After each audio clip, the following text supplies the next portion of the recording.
Hello everyone, how are you all doing. आज के इस वीडियो में हम लोग कुछ न्यूमेरिकल प्रॉब्लम सॉल्व करेंगे ऑन कंडक्टेंस। तो जब मैं कंडक्टेंस बोल रहा हूं तो इसमें जो न्यूमेरिकल प्रॉब्लम्स हम सॉल्व करने वाले हैं that will deal with a conductivity which is your kappa, next is your molar conductivity which we denote by lambda m, and then we will also look at problems based on measuring conductivity and conductance using conductivity cell। तो कहीं ना कहीं हम ये वाला formula भी use करेंगे जहां पर जी स्टार सेल कांस्टेंट है। तो मैं सजेस्ट करूंगा कि इस वीडियो को देखने से पहले जो दो वीडियो मैंने डाल रखे हैं इस टॉपिक के उस पर अच्छी तरीके से गो थ्रू कर लें, because all the concepts, all the theories which we have studied in those two lecture will be applied over here. ठीक है, तो shall we start with the topic conductance and numerical problems based on conductance. ठीक है, okay.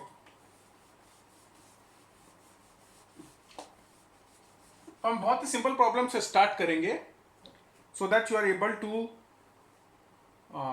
C how to apply the various formulas. तो जो पहला problem हम solve करने वाले हैं वो कुछ इस तरीके से है। If the conductivity of m/10 KCl solution at 298 Kelvin is 0.0036 mho per centimeter, and you need to find the molar conductivity।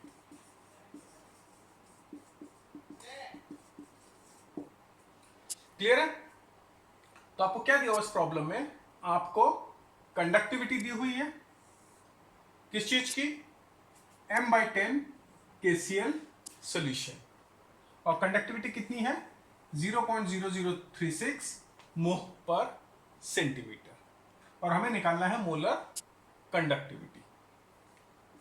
तो सबसे पहले हम नोट डाउन कर लेते हैं whatever is given to us. We are given conductivity which is denoted by kappa. So kappa is equal to 0.0036, and we are also given the concentration of solution. So concentration, let's say C is equal to 1/10 mole per liter। तो ये दो चीज हमें दी हुई है और हमें find out करना है molar conductivity. Straightforward application है मोलर कंडक्टिविटी के फॉर्मूले का, और वो फॉर्मूला क्या कहता है? Molar conductivity is equal to kappa times 1000 by c, यहां पर सी मोलैरिटी। और जब ये फॉर्मूला हमने स्टडी किया था तब मैंने आपको बताया था कि यहां 1000 से मल्टीप्लाई करते हैं तो उस केस में कापा की यूनिट होनी चाहिए मोह पर सेंटीमीटर और सीमेंस पर सेंटीमीटर, और कॉन्सेंट्रेशन होना चाहिए आपका मोल्स पर लीटर के अंदर। तो इस केस के अंदर मेरा जो कापा दिया हुआ है उसकी यूनिट एक्चुअली मोल पर सेंटीमीटर है, और कॉन्सेंट्रेशन भी मोल्स पर लीटर के अंदर ही है। तो मैं डायरेक्टली अप्लाई कर सकता हूं, मेरे को कुछ भी चेंज करने की जरूरत नहीं है, कोई भी यूनिट में कन्वर्शन की जरूरत नहीं है। तो सिंपली वैल्यू पुट कर दो, कापा की 0.0036 इंटू 1000 अपॉन 1/10, तो क्या हो जाएगा? ये हो जाएगा 0.0036 into 10 to power 4 which is equal to 1 2 3 4 36 मोह पर सेंटीमीटर स्क्वायर पर लीटर। तो ये आपका वैल्यू आ जाएगी मोलर कंडक्टिविटी की। क्लियर है? डायरेक्ट एप्लीकेशन था फॉर्मूले का। मोलर कंडक्टिविटी और conductivity are related by this formula. Molar conductivity is equal to conductivity into 1000 by c. यहां पर सी मोलैरिटी है। तो हमें क्वेश्चन में कंडक्टिविटी दे रखी थी, मोलैरिटी दे रखी है, हमें मोलर कंडक्टिविटी निकालनी है। डायरेक्ट फॉर्मूला अप्लाई किया, वैल्यूज पुट करी और आंसर स्ट्रेट फॉरवर्ड आ गया। ठीक है? तो ये क्वेश्चन सबको क्लियर है? How to find molar conductivity given conductivity. ठीक है? तो अब हम नेक्स्ट क्वेश्चन के ऊपर चलेंगे जो कि इससे थोड़ा इन्वॉल्व है, थोड़ा एक स्टेप आगे है। वो भी काफी सिंपल है। आई एम श्योर अगर लॉजिकली आप फॉलो करोगे, स्टेप बाय स्टेप प्रोसीड करोगे, तो you will not encounter any difficulty. इसको नोट डाउन कर लो, रब कर दो। ओके।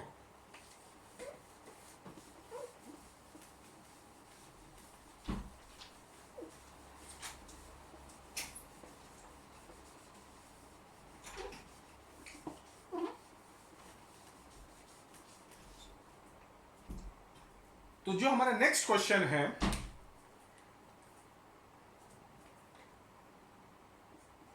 उसमें हमें दिया हुआ है molar conductivity of m/50 KCl solution at 298 Kelvin and that has been given as 0.00276।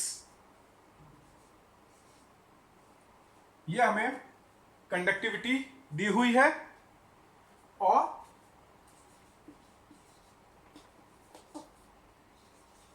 हमें रेजिस्टेंस दिया हुआ है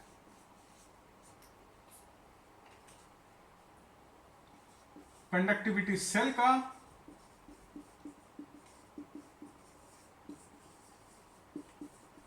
which contains the above solution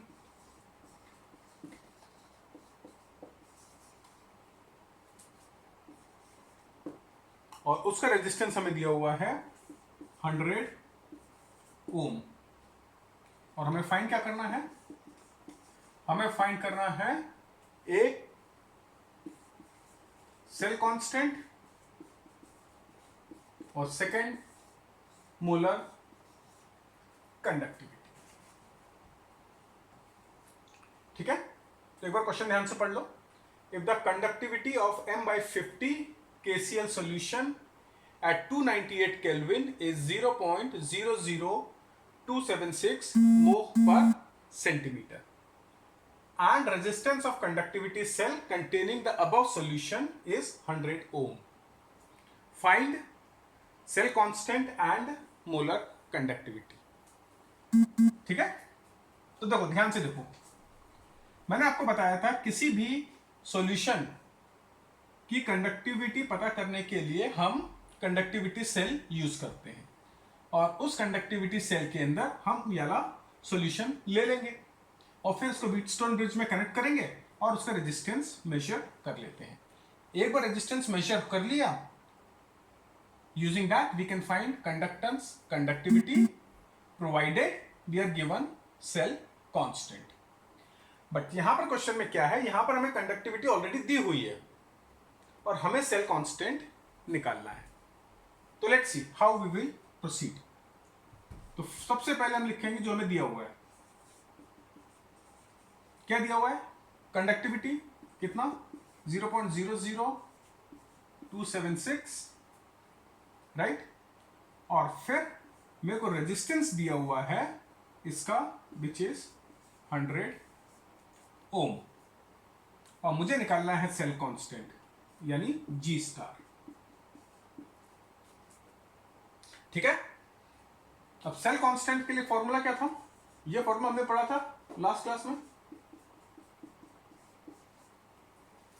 G into G star is equal to kappa जहां पर G कंडक्टेंस है, G स्टार सेल कांस्टेंट है और कापा conductivity है।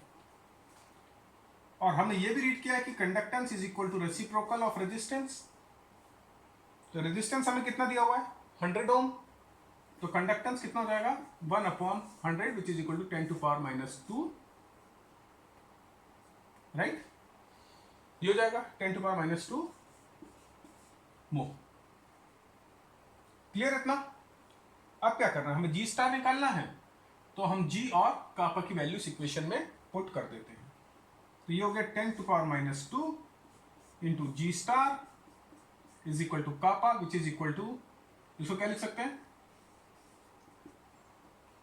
2.76 इंटू 10 टू पावर -3। ठीक है, यहां तक नोट डाउन कर लिया सबने। ठीक, अब देखिए आगे क्या होगा।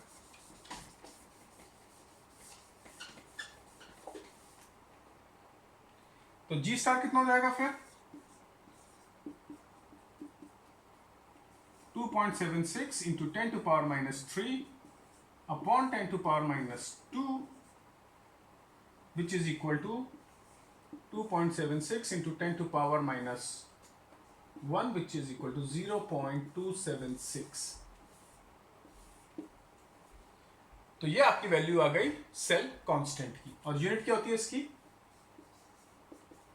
पर सेंटीमीटर। ठीक है, तो ये हमारा सेल कांस्टेंट की वैल्यू आ जाएगी। क्लियर है इतना। फॉर्मूला हमको एक ही याद रखना है, G into G star is equal to kappa, और उसको यूज करके हमने सेल कांस्टेंट की वैल्यू फाइंड आउट कर ली। यहां तक कोई डाउट?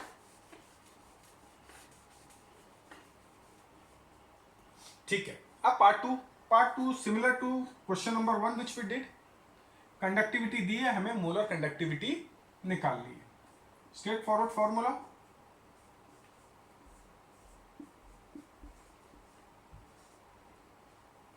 कापा की वैल्यू पुट कर दो 2.76 into 10 to power -3 into 1000 upon C, concentration कितना दिया हुआ है 1/50, तो 1/50, तो 50 कहां चला जाएगा, ये ऊपर आ गया। ठीक, तो ये क्या हो गया,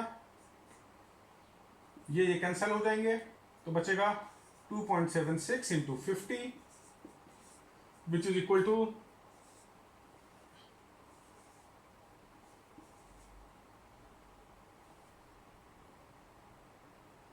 138.0। ये आपका आ जाएगा मोलर कंडक्टिविटी। क्लियर है,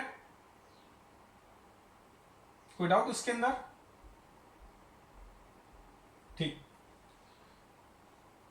now we will look at third question. Note down कर लो इसको।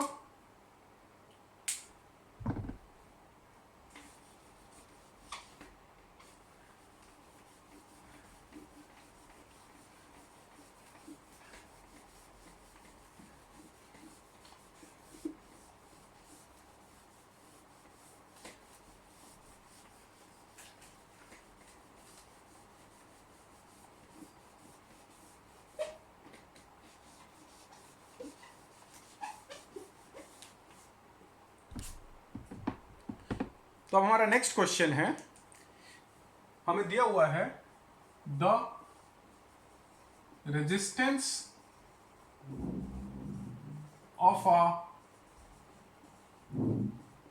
Conductivity cell with a 0.1 molar KCl solution is 200 ohms at 298 Kelvin। और फर्दर दिया हुआ है when the same cell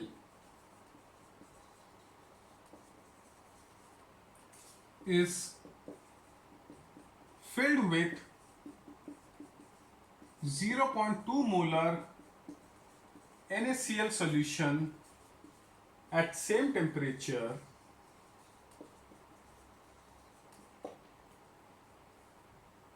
the resistance is found to be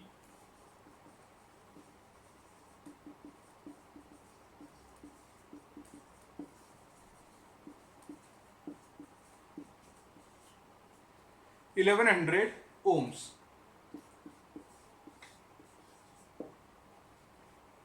और इसके साथ दिया हुआ है, हमें कंडक्टिविटी दी हुई है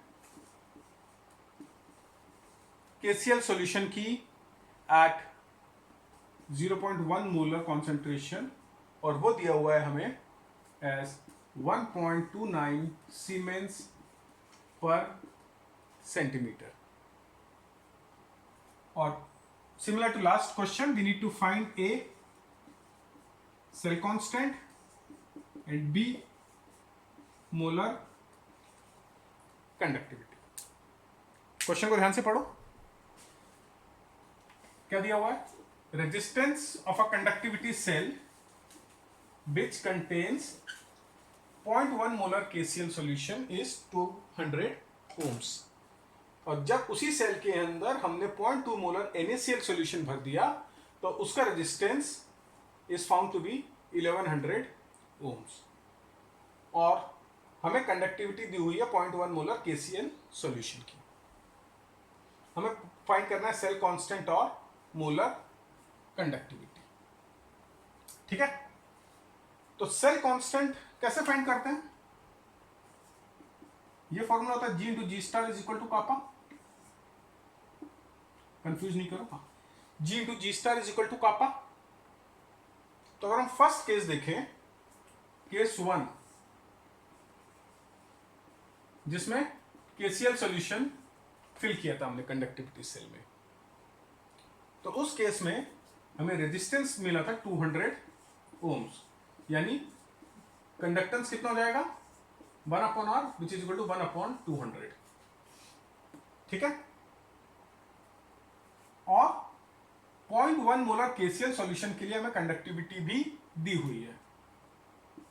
तो ये कापा हो गया 1.29. तो इन दो इंफॉर्मेशन से हम सेल कांस्टेंट की वैल्यू निकाल सकते हैं.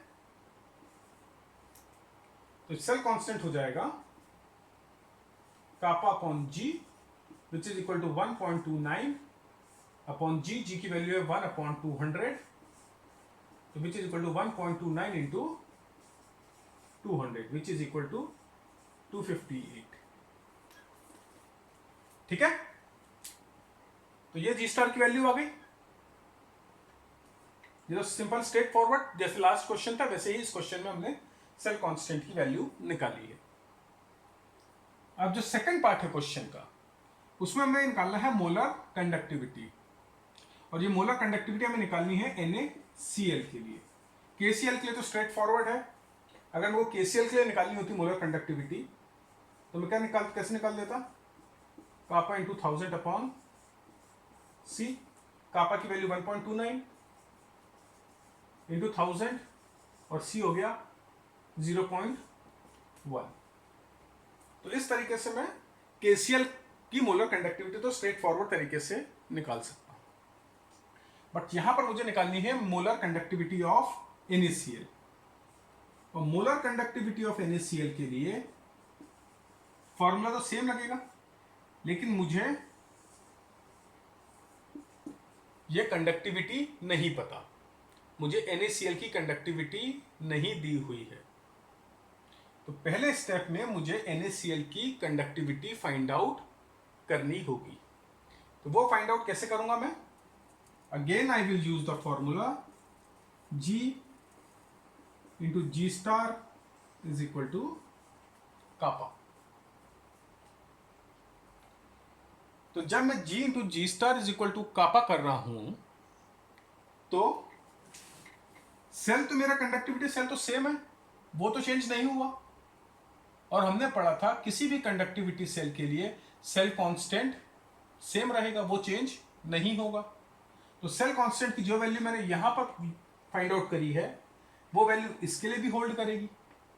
राइट भाई, कंडक्टिविटी सेल तो सेम है ना, तो उसका सेल कांस्टेंट तो चेंज नहीं होगा। तो जो सेल कांस्टेंट मैंने स्टेप 1 में निकाला है उसको मैं यूज करूंगा स्टेप 2 के अंदर। और नेक्स्ट है जी, यानी कंडक्टेंस फॉर NaCl। अब NaCl के लिए रेजिस्टेंस मेरे को दिया हुआ है, तो कंडक्टेंस उसका रेसिप्रोकल हो जाएगा। तो जी कितना हो जाएगा, 1/1100। ठीक, तो कापा कितना हो गया, 1/1100 इंटू 258। ये मेरी कापा की वैल्यू हो गई। अब ये मेरे को कापा की वैल्यू पता चल गई, तो अब मैं molar conductivity easily find out कर सकता हूं। कैसे, ये फॉर्मूला लगाया, molar conductivity is equal to kappa into 1000/C। तो कापा की वैल्यू आ गई 1/1100 इंटू 258, और C कितना है 1000।